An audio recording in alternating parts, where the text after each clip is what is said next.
What's up, tribe? How you guys doing? Go ahead and hit that subscribe button, and I hope you like this video. Well, the jury has the Todd Chrisley case, right? The case closed on Friday. The jury got the got the case on Friday, but let me bring you up to speed on what happened to us with the last couple of days of the trial.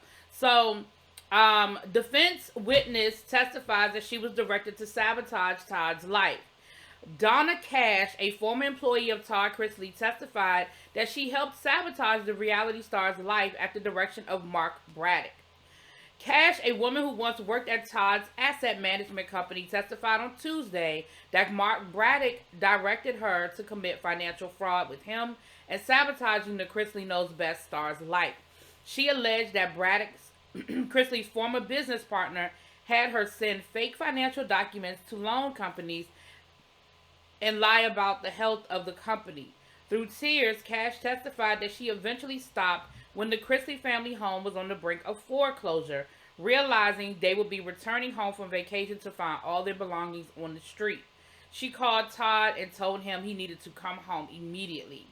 Cash added that Braddock, who testified that he had been involved in an intimate relationship with Todd, hated the Chrisleys and was jealous of Todd's success.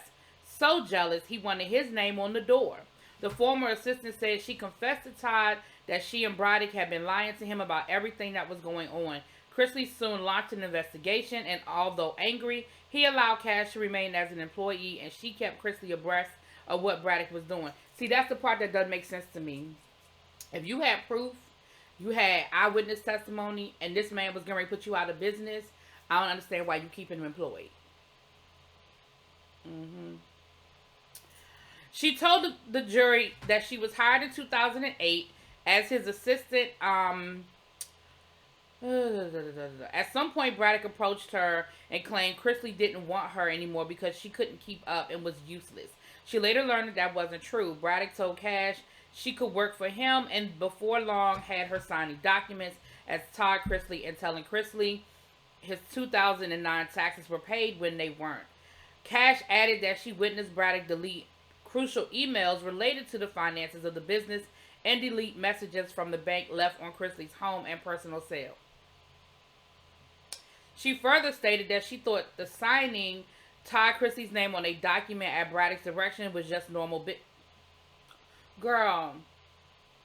Anyway, it was just normal business. Upon cross-examination, prosecutors pointed out that Cash continued working at the company for years after they found out about the fraud and pointed that 2 fake invoices sent to the Chrisley Knows Best production company for reimbursement for broken furniture. This action was done years after Braddock and the Chrisleys parted ways. When asked about the invoices, which came from Julie, Chrisley's email account, Cash said she created the invoices. Cash said the furniture was really broken during production of the show and the price for reimbursement was legitimate. But she put the estimate on the fake invoices without the consent of the stores.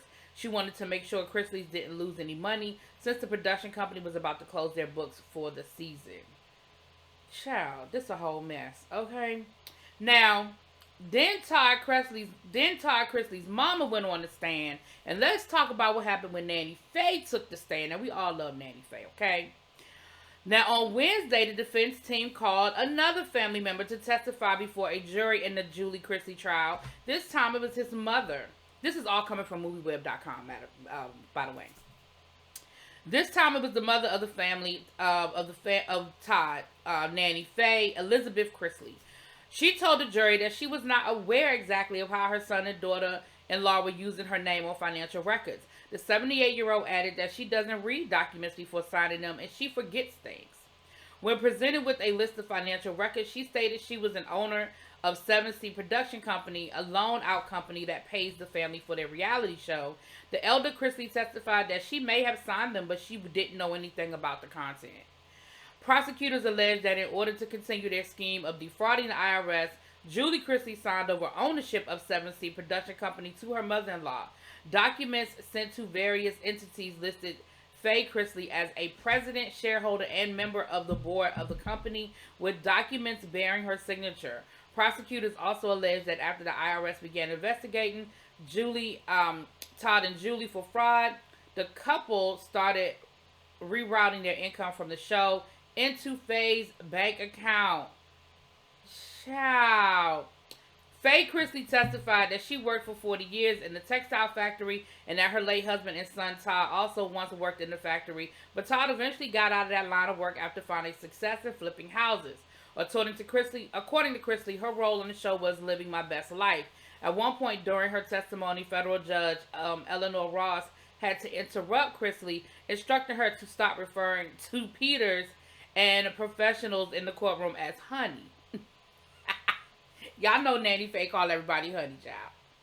Todd, Chrisley's mother, says she gave the couple access to her account years ago when they were having a hard time financially after Mark Braddock stole from them. After Peters presented Faye Chrisley with an application for financing a Bentley sent in by Todd and Julie Chrisley in their name, she testified that she didn't remember anything about it. I've got a lot of age on me, a lot of water under the bridge, so I don't remember some things. That's what she said. Oh, Lord.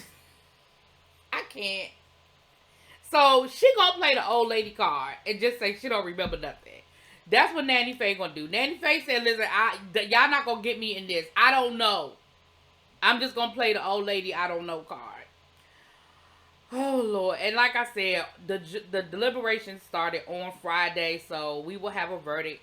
I mean, we'll have a verdict this week, I guess. I don't think this is going to take them a whole lot of time to deliberate.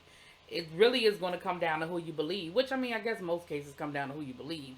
But this is definitely a he said, she said, and I guess it's going to come down to documents and who you believe.